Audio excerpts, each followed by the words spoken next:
नमस्कार, स्वागत है आपका आपके साथ। मैं हूं रवि ठाकुर और वक्त हो गया है आपके खास शो आपके मुद्दे का।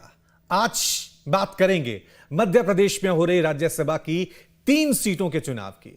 राज्यसभा की तीसरी सीट ने प्रदेश का सियासी तापमान बढ़ा दिया है।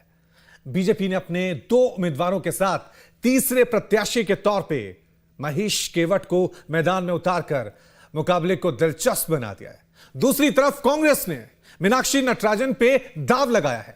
इसी पे देखिए हमारी ये रिपोर्ट।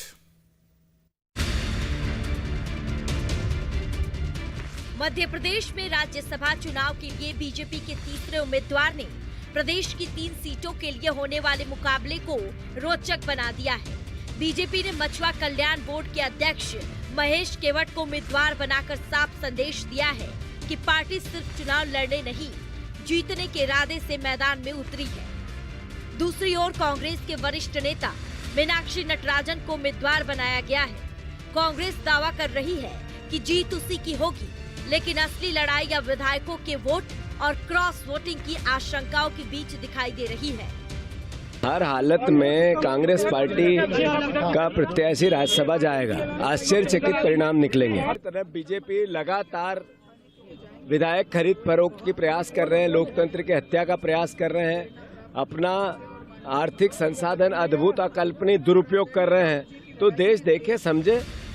वहीं कांग्रेस के वरिष्ठ नेता कांतिलाल भूरिया ने तो बीजेपी नेताओं पर विधायकों को करोड़ों रुपए के ऑफर देने तक का आरोप लगा रहे हैं।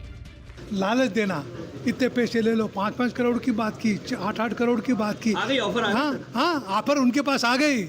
सबको फोन कर रहे हैं, सबको फोन कर रहे हैं कि भाई इतना ले लो, ये ले लो। भाई जो हमारे कट्टर कांग्रेसी विधायक वो मना कर दिया, ऐसा थोड़ी चलता है, कोई बिकने वाले थोड़ी हम। हालांकि बीजेपी इन आरोपों को खारिज कर रही है। पार्टी नेताओं का कहना है कि अगर तीसरा उम्मीदवार उतारा गया तो पूरी रणनीति और जीत के भरोसे के साथ उतारा गया है। पार्टी ने सोच समझ के तीसरा उम्मीदवार घोषित किया है, लेकिन कांग्रेस के छोटे कार्यकर्ताओं में भी मन में है कि जिन्होंने प्रदेश की राजनीति में कुछ भी नहीं किया हो, कहीं दिखते नहीं हो, आते नहीं, उनको सीधे ऊपर से ठोप दिया गया। तो ये एक कांग्रेस के मन में भ्रम है, तो वो भ्रम उस दिन दिखेगा। बीजेपी उम्मीदवार महेश केवट इसे सामाजिक सम्मान और वंचित वर्ग के प्रतिनिधित्व से जोड़ रहे हैं। भगवान श्री राम ने जब वनवास के समय वन में गए तो वंचित और सामाजिक समरसता का, वंचितों को गले लगाने का जो काम किया था, आज भारतीय जनता पार्टी के राष्ट्रीय नेतृत्व ने पार्टी के कार्यकर्ता को इतने महत्वपूर्ण जवाबदारी के लिए चुना है। बीजेपी के तीसरे उम्मीदवार खड़े करने से यह मुकाबला सिर्फ संख्या बल का नहीं, बल्कि राजनीतिक प्रबंधन और रणनीति की परीक्षा बन गया है। कांग्रेस को क्रॉस वोटिंग का डर सता रहा है, जबकि बीजेपी जीत का दावा कर रही है। ऐसे में राज्यसभा की तीसरी सीट पर सियासी जंग तेज हो चुकी है। आरोप प्रत्यारोप, क्रॉस वोटिंग की आशंका और जीत के दावे, सब कुछ इस चुनाव को बेहद दिलचस्प बना रहा है। अब फैसला विधायकों के वोट से होगा कि राज्यसभा की इस तीसरी सीट पर किसकी नैया पार लगती है। Team news state.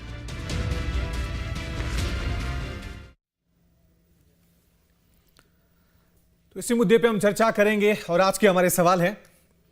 पहला सवाल, बीजेपी के तीसरे उम्मीदवार महेश केवट कांग्रेस का बिगाड़ेंगे क्या खेल?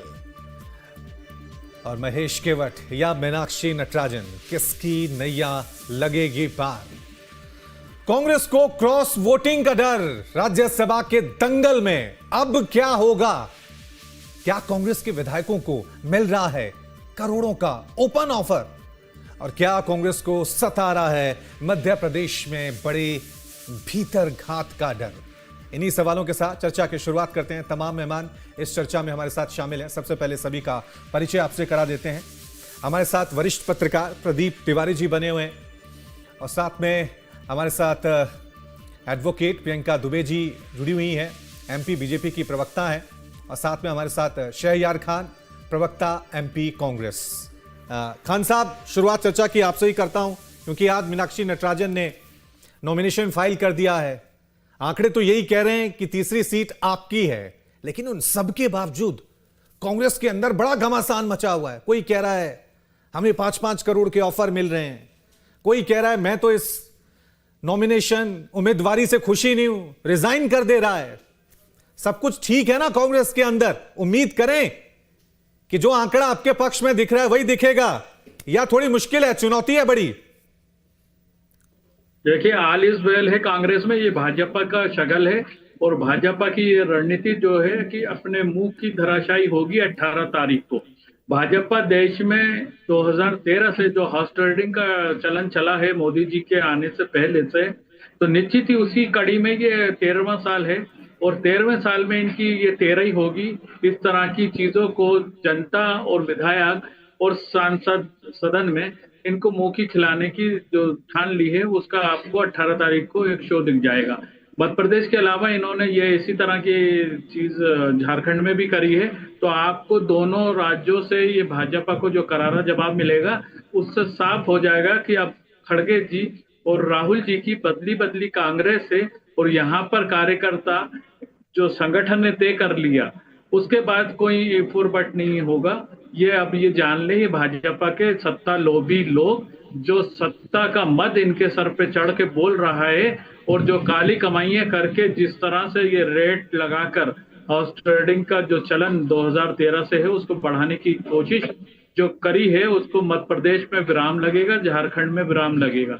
आप देखिएगा रवि जी, ये मध्य प्रदेश से इनको जवाब जो होगा उससे पूरे देश में ये माहौल बनेगा। और अभी देखें कि राहुल जी के कई निर्णय ऐसे हैं जिससे कि भाजपा भौचक्की है और भाजपा ये सोच रही है कि अब संगठन सर्जन के बाद जो कसावट हो रही है संगठन में, निश्चित ही उसके रिजल्ट अब आपको देखने को मिल रहा है। साहब, आप राहुल गांधी का जिक्र कर रहे हैं कि राहुल गांधी की कांग्रेस है, राहुल गांधी के ये फैसले है। 2020 में ज्योतिरादित्य सिंधिया 20 विधायक लेके उड़ गए थे आपके और आपको पता भी नहीं लगा था, तब किसकी कांग्रेस थी? यही तो वजह है कि इतना डर कांग्रेस के अंदर है। खबरें आ रही हैं कि तेलंगाना विधायकों को ले जाया जाएगा, फॉर्म आपने पहले ही साइन करा दिए हैं। देखिए, 2020 में जब बेंगलोर की मंडी में एक हमारे भस्मासुर जाके बैठ गए तो उनका तो परिवार का चरित्र ही है, नहीं तो भारत 150 साल पहले आजाद हो जाता। वीरांगना लक्ष्मीबाई को अगर वो परिवार ने साथ दे दिया होता तो हमारा देश 150 साल पहले आजाद होता। निश्चित ही उसके बाद उसी परंपरा को उनकी दादी ने बढ़ाया, अब वो उनके पोते ने बढ़ाया। तो निश्चित ही जब अपना ईमान बेचकर मंडी में जाके कोई अपना कीमत लगवाए 35-35 करोड़ रुपए, तो उसका तो भगवान ही जाने कि क्या हाल होने वाला है। लेकिन अब भाजपा में जो आपसे 2020 में सत्ता चली गई थी, उसके बाद आप लौटे नहीं सत्ता में। बीजेपी आज भी सत्ता में है। हाल ये हुआ था, जो एक बार जीत जाता है जी, सुन तो लीजिए जी, लोकतंत्र की हत्या जो राहुल गांधी बोलते हैं ना कि देश में लोकतंत्र की हत्या, तो ये मोदी की सरकार और मोदी के रिजीम में जो चीजें बढ़ रही हैं वो बहुत अच्छी प्रैक्टिस नहीं हो रही है। हमारा देश पूरे विश्व में इसलिए पहचाना जाता है कि विश्व का सबसे बड़ा लोकतांत्रिक देश है और ये लोकतांत्रिक देश को मंडी बनाने का अगर जो आरोप है जो कृत कर रहे हैं मोदी जी, वो किसी से छुपा नहीं है। विदेशों में भी इनकी साख गिर रही है। आप बताइए कि हमारी 75-76 साल में पहली बार ऐसा हो रहा है कि हमारे देश की विदेश नीति को ट्रंप तय कर रहा है, हमारे युद्धों को ट्रंप तय कर रहा है। ट्रंप वाला इश्यू है, वो दूसरा मुद्दे से हम भटक जाएंगे। उम्मीद करते हैं मध्य प्रदेश राज्यसभा के इन चुनावों पे हम रहे। ठीक है प्रियंका जी, आपकी तरफ में आ रहा हूं। 2 उम्मीदवारों के नाम की घोषणा आपने सबसे पहले कर दी, चौक साहब, अग्रवाल साहब। तीसरे उम्मीदवार को आपने थोड़ा वक्त लगाया, महेश केवट। तो ये इतनी देरी क्यों? और आंकड़े तो आपके पक्ष में नहीं है, लेकिन दावे बहुत किए जा रहे हैं, नहीं ये जीत हमारी होगी। जीत कैसे होगी? नंबर कहां से लाएंगे? चलिए, नमस्कार समस्त पैनल को। बहुत अच्छे से कैलकुलेशन पे बात करते हैं अपन। संवैधानिक प्रक्रिया है, निर्वाचन के द्वारा होती है, ना कि मनोनयन के द्वारा। निर्वाचन के लिए आंकड़े चाहिए होते हैं, संख्या बल चाहिए होता है। संख्या बल द्रौपदी मुर्मू जी के समय भी नहीं था, परंतु राष्ट्रपति बनी, क्योंकि लोग जानते हैं कि जमीनी स्तर पर जब कार्यकर्ता कार्य करता है तो धरातल के लोगों को उसका लाभ मिलता है। यही चीज द्रौपदी मुर्मू जी में लोगों ने देखी और आज राष्ट्रपति के पद पे सुशोभित है और हमारा नेतृत्व कर रही है। यही चीज अगर हम देखें तो राज्यसभा में भी हो सकती है, परंतु जैसा कहा जाता है ना कि जैसी नजर वैसे नजारा हो जाता है। तो जिन्होंने आपातकाल लगाया हो वो बैठ के लोकतंत्र की दुहाई देते हैं, जिन्होंने बार बार राष्ट्रपति शासन लगा करके चलती हुई सरकारों को गिराया हो वो लोकतंत्र की बात करते हैं, जिनको दल बदल कानून लाना पड़ गया हो वो लोकतंत्र की बातें कर रहे हैं। अगर खरीद फरोख्त की बात करूं तो 2008 का आप इलेक्शन राज्यसभा का भूल गए शायद शहरयार भाई, किस तरीके से तेंदुमारी की जाती है, किस तरीके से लोग खरीदे जाते हैं, फरोख्त की जाती है, वो शायद आप भूल गए 2008 जो हॉर्स ट्रेडिंग। तो हॉर्स की तो पद्धति आपके संगठन में है, जहां बेलगाम भी है, लगाम वाले भी हैं, दूल्हे के घोड़े भी हैं, बारात के घोड़े भी हैं, और जिस तरीके से कह सकते हैं कि रेस के घोड़े भी हैं। तो ये घोड़े आप ही को मुबारक, परंतु वो बेलगाम होकर के इधर उधर ना भागे, इसकी कोशिश आपको कर लेनी चाहिए। तो 2008 वाला जवाब आप 2026 में देंगे क्या? हमें देने की कोई आवश्यकता नहीं है, समय दे रहा है, हमें नहीं देना। डीएमके ने अभी तेलंगाना में क्या किया, इन्होंने ही गठबंधन तोड़ा ना, बीजेपी ने तो नहीं तोड़ा। आप बताइए, आधे दर्जन से भी कम विधायक जो जाकर के टीवीके के साथ में चले जाते, तो गठबंधन तोड़ना, सत्ता लोलुपता रखना, सत्ता की मलाई चाटने के लिए कहीं भी चले जाना, ये तो इनकी परंपरा है, लेकिन देखिए हमारी थोड़ी है। प्रियंका जी, अगर आपको ये सीट जीतनी है, देखिए अगर आपको ये सीट जीतनी है तो यहाँ पर नैतिकता, ये सारी बातें तो समझ नहीं आएंगी। यहाँ पर इतना तो तय है कि आपको 10 और नंबर चाहिए और वो कांग्रेस की तरफ से ही आपको तोड़ने होंगे। तो आपको ये खेल तो खेलना ही होगा यहाँ, इसके बिना तो आप जीत नहीं पाएंगे। मैंने क्या कहा, जैसी नजर वैसे नजारो। अगर आप ये आपकी दृष्टि में आप कहते हैं तोड़ना, ये भी तो हो सकता है। जब अजय सिंह राहुल भैया जी ने तो 3 तारीख को हरदा में आकर के बोल के गए हैं कि मंच की लड़ाई ही कार्यकर्ताओं तक जाती है। अगर आप लोगों ने अब संगठित नहीं हुए तो जो प्रथम पंक्ति में लोग बैठे हैं वो गायब हो जाएंगे। आपके खुद आर.के. दोगरे जी हमेशा संघ के कार्यक्रमों में जा रहे हैं, अभिजीत शाह जी संघ के कार्यक्रमों में जा रहे हैं, ग्वालियर चंबल में अलग विद्रोह मचा पड़ा हुआ है। तो हमें कुछ करने की आवश्यकता नहीं। दिग्विजय सिंह जी, कमलनाथ जी, जीतू पटवारी जी की जो प्रपंच है वो तो आप लोग मीडिया के माध्यम से सर्वविदित है, उसको तो हमको बताने की भी आवश्यकता नहीं है। कितने नंबर होंगे आपके? कितने वोट आ जाएंगे? फिर भी अगर आपसे पूछा जाए कि कितने नंबर होंगे? जीत सुनिश्चित है, ये मैं कह सकती हूँ। नंबर आप गिनते रहिए। राज को राजी रहने दे रही हैं आप। प्रदीप तिवारी जी हमारे साथ बने। मुंगेरी लाल के हसीन सपने देख लीजिए मैडम, 18 तारीख को आपको दूध का दूध और पानी हो जाएगा, क्योंकि सावन के अंधे को हरा ही हरा नजर आता है। लेकिन मध्य प्रदेश और झारखंड जवाब देगा। अभी जेठ का महीना चल रहा है भाई, सावन का महीना अभी नहीं आया है। अभी जेठ की तपती धूप में, जेठ की तपती धूप में आपको पता चल जाएगा कि कितने मुखौटे उतरते हैं। आप देखते जाइए, जेठ की अगर ये करा तो जनता भी ठीक है। मैं जल्दी से प्रदीप जी भी बहुत देर से हमारे साथ बने।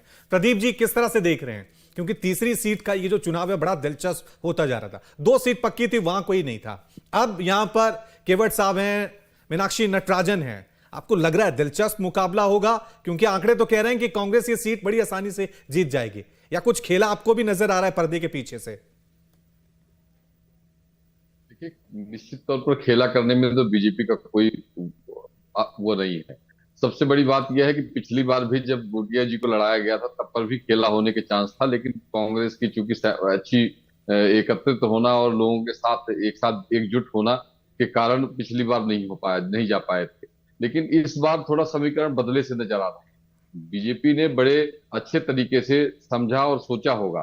तब लास्ट में आप देखें, जो पहली जो लिस्ट निकली थी उसमें 2 लोग नाम था, लेकिन उसके बाद लोगों ने समीकरण बैठाया, लोगों ने बातचीत की होगी आपस में, और मुझे लगता है कांग्रेस की अंदरूनी जो कला है, जो आपसी मतभेद है, उसका फायदा बीजेपी को मिल सकता है। कारण ये कि कांग्रेस में एकजुटता नहीं है। कांग्रेस में लोग टिकट को लेकर भी नाराज है। मीनाक्षी नटराजन जी को जो टिकट दिया गया है उससे कई सारे लोग नाराज हैं। अब वो खुल के बोल नहीं पा रहे हैं, लेकिन अंदरूनी उसमें आप चाहे देखें तो अरुण यादव जी को देख लें, कमलेश्वर पटेल है पिछड़ा वर्ग से, और बहुत सारे ऐसे लीडर हैं जो अब ये सोच रहे थे कि इस बार हमको टिकट मिलेगा और राज्यसभा जाएंगे। तो मुझे लगता है कहीं ना कहीं जो अंदर की चीज है वो नुकसान पहुंचा सकती है कांग्रेस को। और रही बात बीजेपी का, तो बीजेपी खेला करने में तो हमेशा माहिर रही है।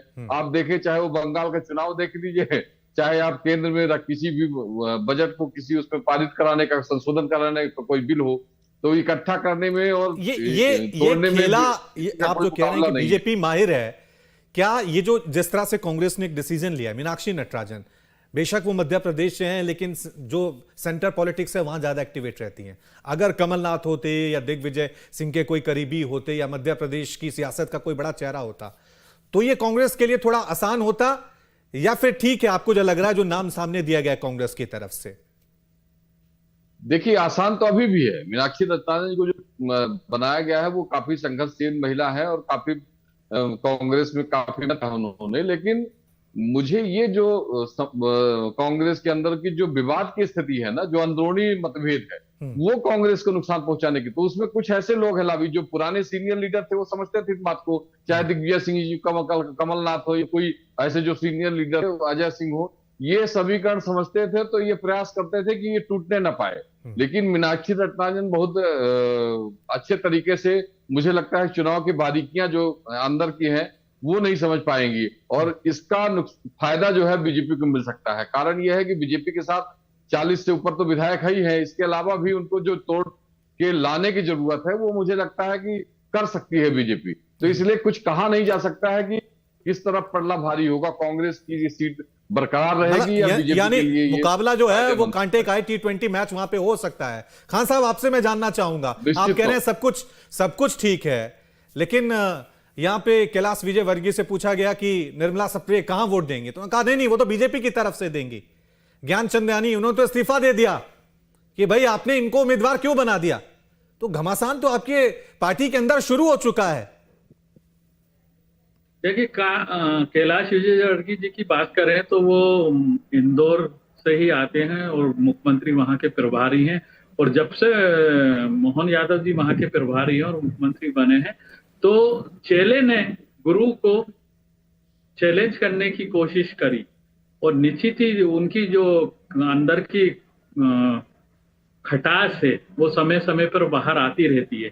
वो इसी तरीके से मोहन यादव को नीचे दिखाने की ये उनकी कोशिश थी, ये चाल थी, जिसमें वो कहीं ना कहीं अभी तक कामयाब हुए हैं। जब उनका प्रत्याशी 18 तारीख को हार जाएगा तो यही कैलाश विजयवर्गीय केंद्र तक जाके उसका ढोंडरा पीटेंगे कि साहब अब वहां पर संगठन मोहन यादव के साथ नहीं है, और इतनी बड़ी ये हार हुई है जिससे पार्टी की किरकिरी हुई है।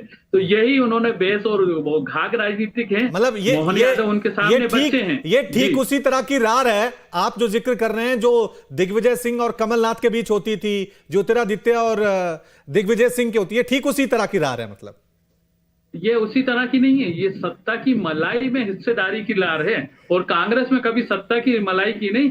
कांग्रेस वो लोकतांत्रिक पार्टी है जो 140 सत्ता की मलाई नहीं थी है, तो ज्योतिरादित्य सिंधिया 20 विधायक आपके उड़ा के क्यों ले गए? हाँ, वो देखिए, जिसने, मैंने आपको शुरू में ही बोला, जिसका ईमान बिक गया तो उससे तो आप कोई उम्मीद कर ही नहीं सकते। अच्छा ये बताइए, बीना से विधायक हैं निर्मला सप्रे, इतने वक्त हो गया है, आप उनको कंट्रोल नहीं कर पाए हैं, कोई फैसला नहीं ले पाए हैं, तो ये भी तो है ना, अनुशासन में रखना आपको नहीं आ रहा है। लेना चाहिए। कांग्रेस पार्टी ने लिखित में दे दिया कि ये अब हमारी विधायक नहीं है, इनको आप टर्मिनेट करें। उस पे क्यों नहीं हमारे विधानसभा अध्यक्ष अभी तक लगभग साल भर से वो डिसीजन कांग्रेस से निकाला है आपने कि नहीं? कांग्रेस से निकाला है कि नहीं? ऑफिशियल निकाला, ऑफिशियल लेटर है, आप मालूम कर लीजिए विधानसभा में, ठीक है, आपके करस्पॉन्डेंट से मालूम कर लीजिए। लगभग साल भर हो चुका है। ये तो अपनी राजनीतिक सुविधा के अनुसार दूसरे पार्टी के विधायकों का इस्तेमाल करते हैं। प्रियंका जी, उसमें कुछ सत्ता लोभी लोग होते हैं, कोई तरह से मंडी में बिक जाते हैं। टर्मिनेशन नहीं हुआ, कांग्रेस कर रही है, तो ये तुरुप का इक्का इसीलिए आपने बचा के रखा था इसी वक्त के लिए। मैंने स्टार्टिंग में कहा कि नंबर पूरे हैं, निर्वाचन की प्रक्रिया है, संख्या पूरी है, उसके बाद ही तीसरा प्रत्याशी निकल करके आया है। दूसरी चीज, मेरे भाई शायद इस बात को भूल गए कि जब गुटबाजी की बात होती तो कमलेश्वर पटेल जी ने तो खुद हरीश चौधरी जी को ज्ञान दे दिया था कि आपको संगठन चलाते नहीं आता, पहले आप हमसे संगठन चलाना सीखिए। जीतू पटवारी जी जिनकी आस्था पे इतनी बात करते, वो तो खुद ही कहते पार्टी की तेल लेने, आप तो मुझे देखिए।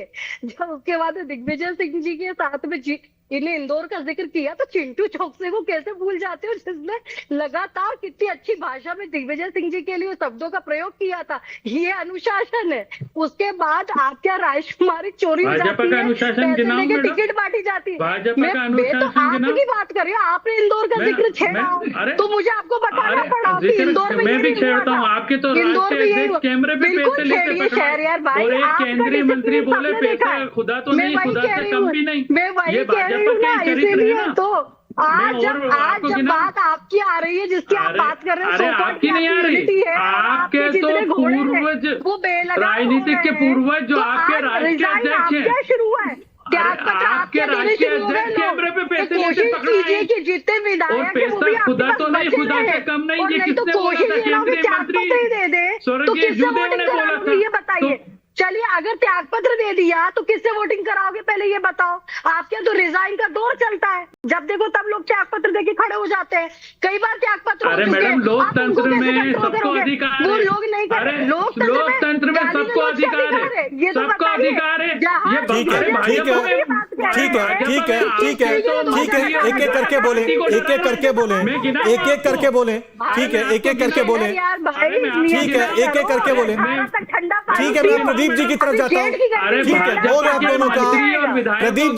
प्रदीप जी मैं आपसे जानना चाह रहा हूँ, प्रदीप जी आपसे जानना चाह रहा हूँ कि यहाँ पर एक नाम चल रहा था कमलनाथ जी का, तो उसके बाद नाम चल रहा था कि शायद दिग्विजय सिंह के करीबी होंगे, लेकिन क्या ये सेंटर से, ठीक है खान साहब, हो गया आपका, ठीक है। मैं आप प्रदीप जी से सवाल ले लेता हूं। क्या ये एक मैसेज देने की कोशिश की गई है प्रदीप जी कि अब कमलनाथ, दिग्विजय सिंह ये पुराने चेहरे हो गए हैं मध्य प्रदेश की सियासत के, अब हमें नए चेहरों, नए नाम के ऊपर चर्चा करनी है, यही मैसेज मीनाक्षी नटराजन को उम्मीदवार बनाकर दिया है कांग्रेस ने क्या? देखिए, मैंने पिछली बार भी आपके यहाँ बैठा था तो मैं यही बात कहा था कि अब कांग्रेस ये समझ रही है कि जो सीनियर हो चुके हैं उनको मार्गदर्शक मंडल में हमको बिठाने की आवश्यकता है। कांग्रेस की जो परिस्थितियां हैं अभी, उनमें नए चेहरे, युवा जो कार्यकर्ता है, जो वास्तव में कांग्रेस के प्रति समर्पित है। मैंने कहा था कि इस बार ऐसे ही लोगों को टिकट मिलेगा। उसमें से एक मीनाक्षी नटराजन है। मीनाक्षी नटराजन राहुल गांधी की टीम की है और उनके साथ लगातार वो काम कर रही है।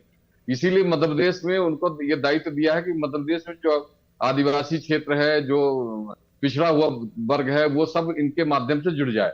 और सबसे बड़ी बात यह है कि महिलाओं को जोड़ने का, नया नेतृत्व खड़ा करने का और युवाओं को कैसे कांग्रेस में साथ जोड़ा जाए, कांग्रेस को मध्य प्रदेश में कैसे मजबूत किया जाए, राहुल गांधी ने इस पर विचार किया होगा और मुझे लगता है ये करना भी चाहिए किसी भी पार्टी के नेतृत्व को।